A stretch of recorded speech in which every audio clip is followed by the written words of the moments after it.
Verb से noun बनाने का तरीका, यानी किसी वर्ब के आखिर में वाई आए, ई एन सी ई आए, ए एन सी ई आए, इसी तरह से टी आई ओ एन शन आए, और इसके अलावा एस आई ओ एन आए, एम ई एन टी मेंट आए, ए जी ई यू आर ई, इसी तरह से टी एच ए एल और ई आर आए तो वो नाउन बन जाता है।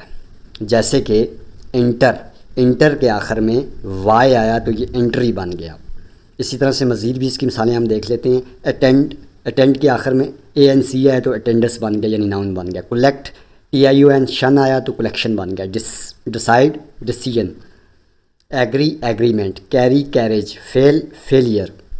इसी तरह से मज़ीद इसकी मिसालें देख लेते हैं। Carry, carriage. Fail, failure. Grow, growth. Arrive, arrival. Read, reader. मज़ीद भी हम इसकी मिसालें देख लेते हैं। डिस्कवर, ई आर इसके आखिर में आया तो इसका नाउन बनेगा, तो आखिर में आर वाई लग जाएगा तो डिस्कवरी होगा। Guide, guidance. Explain, explanation. Compel, companion.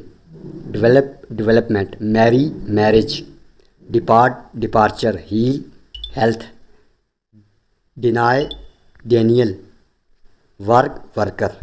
यानी कि हमने ये पढ़ा है कि किसी भी वर्ब के आखिर में अगर ये वाले लफ्ज़ आएँ, Y, E N C E, A N C E, T I O N, S I O N, M E N T, A G E, U R E, T H A L E R, तो वो noun बन जाता है।